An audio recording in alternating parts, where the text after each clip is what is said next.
Radhe Radhe. Welcome है आप सभी लोगों का आज की वीडियो में। क्या आप लोग भी अपना टाइम बचाना चाहते हैं? तो चलो आज की वीडियो में एक साथ में 2 ब्लाउज़ की कटिंग करते हैं। यहाँ पर देखो 2 कलर के मैंने ब्लाउज़ ले लिए हैं और सेम साइज़ का है, सेम ब्लाउज़ है, 4 टक्स वाली बेल्ट वाली, ठीक है। 42 साइज़ के ब्लाउज़ है। अब यहाँ पर इसको हमें कटिंग करने के लिए दोनों फैब्रिक को एक साथ में लेना है और प्रेस कर लेना है। देखो हमने इस तरह से लेके और प्रेस कर लिया और साथ में फोल्ड भी कर लिया अपने सीने का चौथाई भाग प्लस 2.5 इंच एक्स्ट्रा, ठीक है। अब यहाँ पर बंद वाली साइड से 1/2 इंच से 1 पॉइंट एक्स्ट्रा आई और रुके के लिए एक निशान लगा देना है अपनी तरफ। और नीचे की साइड से फोल्डिंग के लिए हम 1 इंच ले लेंगे एक्स्ट्रा। किनारी वाली साइड है इसलिए मैं 1 इंच का ले रही हूँ। अगर आप लोगों का किनारी वाला नहीं है आप 1.5 इंच लेना। फिर एक सीधी लाइन ड्रॉ कर देना है। अब ब्लाउज की टोटल लेंथ के लिए निशान लगाएंगे। तो जितनी आपकी तैयार ब्लाउज लंबाई रेडी रहेगी उसमें आपने 2 इंच प्लस करना है। मैंने यहाँ पर फोल्डिंग का रख लिया इसलिए मैं 1.5 इंच पे प्लस करके 15 इंच पे निशान लगा रही हूँ। 13.5 पे रेडी हो जाएगी। और अब यहाँ पर एक स्ट्रेट लाइन ड्रॉ कर देंगे। शोल्डर का हो जाएगा। आई और ओके वाली लाइन छोड़ के 5.5 इंच पे शोल्डर रखेंगे। नीचे से 1.25 इंच रखा है। सारे निशान हम आई और ओके वाली लाइन को छोड़ के ही लगाएंगे, ठीक है। अब यहाँ पे आर्म होल के लिए हमने निशान लगाना है। तो सीने का छठा भाग माइनस 1.25 इंच, तो मेरा आ गया यहाँ पे 6 इंच और 2 पॉइंट। और इस तरीके से हमने 6 इंच 2 पॉइंट पे लाइन ड्रॉ करके और सीधा लाइन ड्रॉ करके एक बॉक्स बना लिया है, ठीक है। यहाँ पर आर्म होल में किसी को कोई प्रॉब्लम होती है तो आप लोग कमेंट कर सकते हो। अब आई और ओके वाली लाइन को छोड़ के सीने का चौथाई भाग लेना है। तो मैं 10.5 इंच पर निशान लगाऊंगी। 42 का चौथाई भाग 10.5 इंच और ये हमने 1.25 इंच रख लिया है और यहाँ पे टक्स में चला जाएगा। और यहाँ पर 1.25 इंच का हमने मार्जिन रख लिया है, ठीक है। अब कोने से हमें 1 इंच पर एक लाइन ड्रॉ करना है और इतनी लंबाई का इसका सेंटर निकाल देना है इस तरह से। ये देखो इस तरह फोल्ड किया, इसका सेंटर निकाल दिया। इसके बाद अब इसके अंदर हमें गुलाई देनी है। तो पहले हल्के चौक से लाइन ड्रॉ करनी है। अगर आपका आर्म होल कम ज़्यादा हो जाए तो आप बाद में ठीक करने के बाद इसको गाढ़ा करना। इस तरह से लाइन ड्रॉ करने के बाद शोल्डर में जो 1/2 इंच जाएगा उसको छोड़ के हमें इस तरह चेक करना है। तो देखो मेरा बरोबर आया है 9 इंच 2 पॉइंट का। और ये जो 1/2 इंच बच जाता है ना, सॉरी 1.25 इंच, ये हमारे टक्स का और 1.25 इंच का मार्जिन। तो मेरा आर्म होल परफेक्ट है, इसलिए मैं इसको डार्क कर देती हूँ जिससे आप लोगों को अच्छे से दिखे। तो यहाँ पर मैं स्केल की हेल्प से डार्क कर रही हूँ। इसका लिंक चाहिए तो मैं डिस्क्रिप्शन में दे दूँगी, वहाँ से आप लोग ऑर्डर कर सकते हो। यहाँ पर हमने लाइन ड्रॉ कर लिया। अब शोल्डर रखेंगे। तो शोल्डर कैसे रखेंगे, जितनी आपकी ब्लाउज या सूट की टोटल शोल्डर रेडी रहेगी ना उसमें 1 इंच प्लस करके निशान लगा लेना है और जो बच जाता है वो गले की चौड़ाई हो जाती है, ठीक है। तो देखो ये मैंने 3.5 इंच पे निशान लगाया। शोल्डर मेरा 2.5 इंच पे रेडी है। कैसे आएगा, 1/2 इंच आपका बाजू में जॉइंट में चला जाएगा, 1/2 इंच गले से। तो हमारा 1 इंच माइनस हो गया, 2.5 इंच की पट्टी बच गई। बाकी का जो बच जाता है यही हमारे गले की चौड़ाई होगी। अब गले का लंबाई लेंगे 6 इंच 2 पॉइंट। आप इसको कम ज़्यादा कर सकते हो। गले की चौड़ाई नीचे से 2.5 इंच रखा है। इसको भी आपके ऊपर डिपेंड करता है, आप इसको कम ज़्यादा कर सकते हो। अब यहाँ पर एक स्ट्रेट लाइन ड्रॉ करेंगे और इस कोने से 1 इंच में 1 पॉइंट कम पे एक लाइन ड्रॉ कर देंगे और इसमें गुलाई दे देंगे। जो भी आपको गले का शेप रखना है आप दे सकते हो। कमर का चौथाई भाग यहाँ पे 9 इंच 2 पॉइंट, कमर हमारी 37 है। 1.5 इंच का टक्स के लिए और 1.25 इंच का मार्जिन, ठीक है। बाकी हमें अब इसमें इस तरीके से फिटिंग वाली लाइन को सीधा मिला देना है और ये सारी लाइनें हमें आई और ओके वाली मार्जिन को छोड़ के लेना है। बेल्ट के लिए निशान लगाएंगे तो बेल्ट हमारी 2.5 इंच पे रेडी होगी। तो फोल्डिंग का छोड़ के हमें 2 इंच पे निशान लगा देना और एक सीधी लाइन ड्रॉ कर देनी है। यहाँ से 1 इंच ऊपर की साइड एक लाइन ड्रॉ करेंगे और पीछे से 1/2 इंच पर एक लाइन ड्रॉ करेंगे इस तरह से। और अब यहाँ पे एपेक्स पॉइंट के लिए निशान लगाएंगे। तो देखो हैवी साइज़ का है तो ये निशान 10 से 10.5 इंच पे आएगा, बट मैंने 10 इंच पे लिया है। अब यहाँ पर सीने का 10वां भाग 4 इंच 2 पॉइंट आया, ठीक है। 1.5 इंच पीछे आ जाएंगे। देखो यहाँ पे वापस से हमें शोल्डर से यहाँ पे लेना है 10 इंच पर। ये हमारा सेंटर मिल गया। इसी की मदद से हम चारों तरफ की लाइनें ड्रॉ करेंगे। अब यहाँ से हम 1.5 इंच पे ना अंदर की साइड आएंगे और एक सीधी लाइन ड्रॉ कर देंगे। ये हमारी इधर से इतनी इस टक्स की दूरी होगी, ठीक है। अब यहाँ पर भी आई और ओके वाली लाइन को छोड़ के सीने का 10वां भाग निशान लगाएंगे और यहाँ से भी हम 1.5 इंच पर निशान लगा देंगे, ठीक है। इस तरह से इसको सीधा मिला देंगे। ये अगर हमारी टक्स वाली लाइन सीधी नहीं मिली और इसका पफ सही जगह पे नहीं बना तो हमारी ब्लाउज की फिटिंग सही नहीं आएगी। अब यहाँ पर सीधा लाइन ड्रॉ कर देंगे और यहाँ पर 1.25 इंच के जितना डाउन करेंगे। यहाँ से भी पहले 1.5 इंच पर एक निशान लगा देंगे और यहाँ पर 1.25 इंच पे। देखो मेरे ब्लाउज की लेंथ बहुत कम है, साइज़ के अकॉर्डिंग कम से कम 14 से 15 इंच की ब्लाउज होनी चाहिए, बट मेरे यहाँ पे 13.5 ही मैं बना रही हूँ। जबकि ये तो 13 पे रेडी थी बट मैंने 13.5 रखा है। तो अगर आप लोग इसको लंबाई में फुल लेंथ बनाते हो ना, तो आप लोग को सारी चीज़ों के लिए प्रॉपर जगह मिल जाएगी। अब यहाँ पे टक्स के लिए हमने जो 1.5 इंच का निशान लगाया था वो हमें लेना है और मेजरिंग टेप को फोल्ड करके दोनों का सेंटर निकाल देना है और इस तरीके से लाइन ड्रॉ करके और इस लाइन को हमें तिरछे में मिला देना है। ठीक है, इस तरह से मिलाने के बाद यहाँ पर 2-2 पॉइंट की हमें एक निशान लगा देना है। ये हमारे टक्स में दबेगा, हाफ इंच हो जाएगा 2-2 पॉइंट दोनों साइड से, तो और आर्म होल की साइड से भी, यहाँ से भी इस तरह से हमें लाइनों को ड्रॉ कर देना है। ठीक है, और हमारी ये लाइनें ड्रॉ हो चुकी है। अब यहाँ पे ना शोल्डर की साइड से 2 पॉइंट डाउन करेंगे। इससे क्या होगा, हमारा गला गिरने का जो प्रॉब्लम होती है ना वो नहीं होगी। ठीक है, यहाँ तक हो गया। अभी हम इसके ऊपर पहले कटिंग कर लेते हैं। सेम लाइन के ऊपर हमने कटिंग कर लेना है और यहाँ पर मेरी कटिंग हो चुकी है। अब इसके बाद यहाँ पर बेल्ट का शेप देंगे, तो देखो यहाँ से लग के 1 इंच ऊपर पे मिला देंगे और हाफ इंच इधर से मिला देंगे। ठीक है, तो हमारी ये लाइन मिल चुकी है इस तरह से। अब इसके बाद हमें यहाँ पे कट लगाना है, फिटिंग वाली लाइन में ऊपर की साइड भी कट लगाना है। जितने भी निशान हमने लगा रखे सारे निशानों के ऊपर हमें कट लगा देने हैं। ठीक है, अब हमें यहाँ पे बेल्ट में जो फोल्डिंग के लिए है उस पर कट लगाएंगे और अब हमें बेल्ट को कट कर लेना है। इसी तरह से अंदर वाले कपड़े को हमने रख देना है और इसको भी पलट के इसके ऊपर निशान लगा देना है। ठीक है, जो हमने एक्स्ट्रा मार्जिन फोल्डिंग के लिए ले रखा है उस पर। अभी हमारी बेल्ट पे लाइन ड्रॉ हो चुकी है, इसको साइड में रखेंगे और यहाँ पे अब हमें निशानों को दूसरी साइड पे लेना है। तो उसके लिए क्या कर सकते हो, नीचे चौक को रखो और किसी भी नुकीली चीज़ से इस तरह से करोगे तो दूसरी साइड पे डॉट डॉट करके आपका निशान बन जाएगा।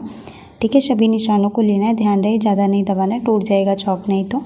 अब इसके ऊपर यहाँ पे बेल्ट था, इस वजह से कट नहीं लगा था, तो अब यहाँ पे भी हम कट लगा लेंगे। बाकी भी हमने कट लगा रखा है और यहाँ पर सारी लाइनें हमारी दिख रही हैं। इन सभी लाइनों के ऊपर हमें इस तरह से लाइन ड्रॉ कर देना है। ठीक है, बहुत ही आसान तरीका है। यहाँ तक अगर आप लोगों को कोई भी डाउट होता है तो आप लोग प्लीज़ कमेंट कर लीजिएगा। और इतना हमारी लाइन ड्रॉ हो चुकी है, ये रही हमारी सारे निशान ड्रॉ हो चुके हैं।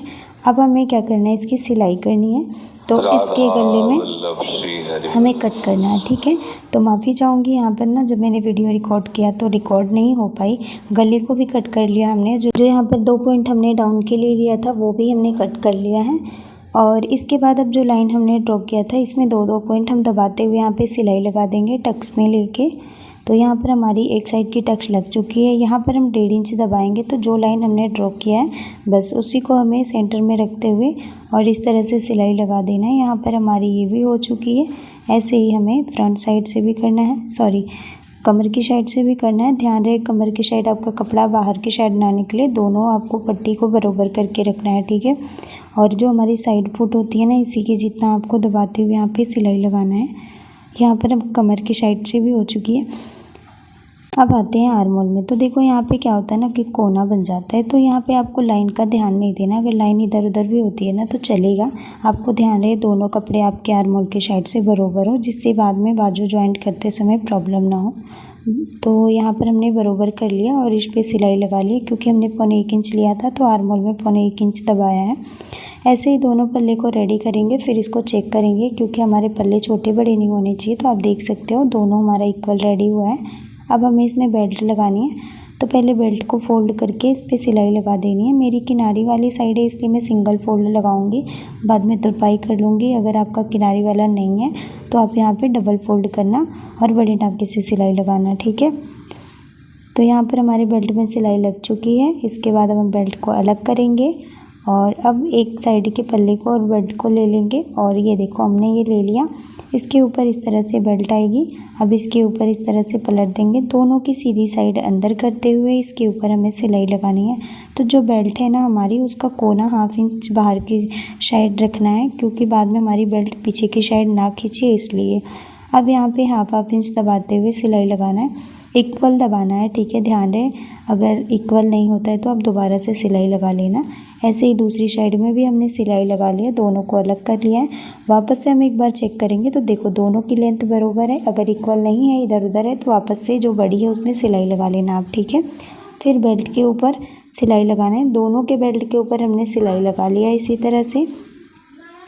टक्स लगाने के बाद जो हमारी बेल्ट एक्स्ट्रा हो जाती है उसको कट कर लेना है इस तरह। फ्रंट साइड से भी ये थोड़ा देखो कोना इसका निकला हुआ है ना, और थोड़े से हमारे पार्ट भी आड़े टेढ़े हो गए हैं, तो इसको भी हमें इस तरह से सीधा कर लेना है और इसके ऊपर लाइन ड्रॉ करके एक्स्ट्रा का कपड़ा कट कर लेना है।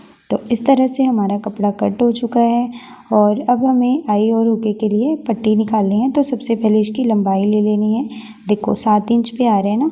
अब हमें पट्टी कट करनी है, तो ये हमने 8 इंच 2 पॉइंट की पट्टी कट करा है। दोनों पट्टियाँ 8 इंच 2 पॉइंट की है और एक पट्टी की चौड़ाई 2.5 इंच है, दूसरे की 3 इंच है। इसकी हमने 3 इंच चौड़ाई रखी है। अब 2.5 इंच वाली पट्टी को लेना है और कच बटन वाली मेरी ब्लाउज है, तो देखो 1/2 इंच यहाँ पे एक्स्ट्रा निकाल के रखेंगे और इसको अंदर की साइड इस तरह से मोड़ देंगे और इसके ऊपर सिलाई लगाएंगे। और ब्लाउज का जो हमारा पल्ला है वो सीधे साइड पे है, ठीक है। 1/2 इंच यहाँ पे दबाते हुए रखेंगे। गले में हमको पाइपिंग लगानी है, तो गला हमारा खुला है, यहाँ पर हम फोल्ड नहीं करेंगे। पट्टी को बाहर की साइड पलट देंगे। पलटने के बाद मार्जिन को पट्टी के साइड पे करेंगे और इसके ऊपर सिलाई लगा देंगे। अब इस तरह उल्टे साइड पे करेंगे और यहाँ पे 2 बार हमें इसको फोल्ड करना है और इसके ऊपर सिलाई लगाना है। तो पहले मैं इस सिलाई किनारे पे लगा रही हूँ, फिर इसके बाद एक सिलाई हम अंदर की साइड पे लगाएंगे। यहाँ पे हमारी सिलाई लग चुकी है, दूसरी सिलाई हम यहाँ पे लगाएंगे। तो हमारी दोनों साइड से सिलाई लग के कंप्लीट है। जो भी धागा है इसको कट कर लेना है इस तरह से और अभी हम इसको दूसरी साइड रख देंगे। दूसरे वाले पल्ले को ले लिया और सीधा साइड है, पट्टी सीधी साइड है, उसके ऊपर पल्ले को रख देना है और इस तरह से हमें इसके ऊपर 1/2 इंच दबाते हुए सिलाई लगाना है। दोनों साइड से 1/2 इंच पट्टी हमें बाहर निकाल के रखना है और इस पट्टी को अब हमें इस तरह बेल्ट के ऊपर इस तरह से फोल्ड कर देना है और यहाँ पर सिलाई लगा देनी है, ठीक है। 1/2 इंच हमने दबाते हुए सिलाई लगा लिया। इसको उल्टे साइड पे करेंगे और मार्जिन को पट्टी के अंदर करेंगे और पट्टी के ऊपर सिलाई लगा देंगे। सिलाई लग चुकी है यहाँ पे पट्टी के ऊपर। अब इसे सीधे साइड पे पलट देंगे और इसके बाद यहाँ पर भी यहाँ से जितना हमने फोल्ड करके सिलाई लगाया ना, उतना हमें फोल्ड करके नाखून से प्रेस करके और पट्टी को डबल फोल्ड कर देना है। जो सिलाई हमने लगाया ध्यान रहे वो सिलाई हमारी पट्टी के अंदर होनी चाहिए, दिखनी नहीं चाहिए। तो अब हमने यहाँ पर पट्टी के ऊपर सिलाई लगा लिया। वापस से एक सिलाई लगाएंगे, क्योंकि मेरी ये ब्लाउज बटन वाली है इसलिए हमने डबल सिलाई लगा दिया। यहाँ पर हमारी सिलाई लग के कंप्लीट हो चुकी है। अब इसको वापस से चेक करेंगे। तो देखो हमारे पल्ले छोटे बड़े नहीं है, क्योंकि हमने हर जगह पे अपने पल्ले को चेक किया है। एक्स्ट्रा का जो भी कपड़ा है पट्टी में वो कट कर देंगे और यहाँ से थोड़ा इसका कोना निकल रहा है तो इसको भी हमें कट कर देना है। अब एक पट्टी को हम साइड में, मतलब दोनों को साइड में रखेंगे और एक पट्टी ले लिया है पाइपिंग के लिए। यहाँ पर 1.5 इंच से 1 पॉइंट एक्स्ट्रा यहाँ पे लिखाया गलत है, आप उस पर ध्यान मत देना। 1 इंच या तो 1.25 इंच की पट्टी कट करोगे आप। और ये देखो जो पट्टियाँ कोना कोना है ना, इसको हमें कट कर देना है। मैं आपको बहुत ईजी ट्रिक बताती हूँ कि इसको कैसे हमें जोड़ना है। तो सारे कोने पहले हमें सीधा कर देना है, ठीक है। यहाँ पे सीधा कर दो, पट्टी को सीधी साइड पे रख दो और दोनों पट्टी के मतलब सीधी साइड अंदर कर। देखो ये सीधा है, ये सीधा, सीधा पे सीधा मिला। और अब यहाँ पे देखो हर तरफ का ना इसका लेवल बरोबर कर देना साइड साइड से और अपनी साइड वाले कोने की तरफ सिलाई लगा देना, ठीक है। सिलाई लगाने के बाद धागे को कट करो, कोने पे जो कपड़ा है इसको भी कट कर दो। अब आप इस पट्टी को पलटो, देखो कहीं पर भी आगे पीछे नहीं है, कितनी फिनिशिंग के साथ में पट्टी जुड़ी है। ऐसे ही दूसरे वाले पट्टी को भी हमने जोड़ लिया है। अब पट्टी को खोल के और इसके ऊपर नाखून से प्रेस कर देंगे, नहीं तो आप प्रेस से भी प्रेस लगा सकते हो। इसके बाद अब हम ब्लाउज के एक पल्ले को ले लेंगे और यहाँ पर 1/2 इंच एक्स्ट्रा पट्टी को निकालते हुए रखना है और इसको फोल्ड कर देना है। 3 पॉइंट के जितना इसमें दबाना है और पट्टी को खींच के लगाना है, क्योंकि गला हमारा गिरता है ना, तो गला ना गिरे इसके लिए हमें पट्टी को खींचना है, गले को नहीं खींचना है। और यहाँ पर हमने दूसरे वाले में भी ऐसे ही लगा लिया, दोनों को अलग करेंगे। और अभी हम पट्टी को जो अंदर कट है ना, पट्टी के अंदर कट लगाएंगे, ध्यान रहे धागा ना कटे। अब इसको बाहर की साइड पे पलटेंगे और पलटने के बाद इस पर हमें प्रेस लगा देनी है, क्योंकि इसमें जब आप खींच के लगाओगे ना थोड़ी थोड़ी सिलवटें आ जाएंगी, पर अच्छे से जब आप प्रेस लगा लोगे तो बैठ जाएगा। अब हमें इस पट्टी को अंदर की साइड पे फोल्ड करना है और इसके ऊपर सिलाई लगाना है। ध्यान रहे इसका मार्जिन जो भी होगा ना, वो मार्जिन आपके पट्टी के अंदर होना चाहिए। और मार्जिन जब आप प्रेस करो पट्टी ना, तो पट्टी के ऊपर की साइड पे करो। ध्यान रहे मार्जिन कहीं इधर उधर ना हो। इधर दिखा देती हूँ, ये देखो आप ऐसे फोल्ड करना। और इसके बाद हमने ऐसे दोनों में सिलाई लगा दिया है। अब एक बार हमारी सिलाई हो चुकी है ना, तो इसको सिलने से पहले देखो यहाँ पर अगर आपका कपड़ा एक्स्ट्रा होता है, ठीक है, बाहर की साइड जाता है, तो आप पहले इसको कट कर लेना। मेरा बरोबर इसलिए मैं कट नहीं कर रही हूँ। अब आपको पाइपिंग कितनी मोटी या कितनी पतली रखनी है आप पे डिपेंड करता है। मैंने यहाँ पे मीडियम साइज़ की पाइपिंग बनाई है, तो यहाँ पर उसी हिसाब से हम इसको फोल्ड करते जाएंगे और इस पर सिलाई लगाते जाएंगे। पाइपिंग लगाते समय थोड़ा ध्यान से सिलाई लगाना है, कोई जल्दबाजी नहीं करनी है, नहीं तो पाइपिंग सही नहीं आएगी, कहीं मोटी कहीं पतली आएगी। और इस तरह पाइपिंग लगाने से ना आपकी दोनों साइड की पाइपिंग बिल्कुल फिनिशिंग के साथ में आएगी, दोनों साइड में कहीं भी कपड़ा इधर उधर नहीं दिखेगा। और ये हमारी ब्लाउज़ बन के रेडी हो चुकी है और इसमें अब हमें बटन लगा देना। इसका फाइनल लुक है। वीडियो पसंद आई है तो चैनल को सब्सक्राइब करिएगा। मिलते हैं नेक्स्ट वीडियो में। राधे राधे।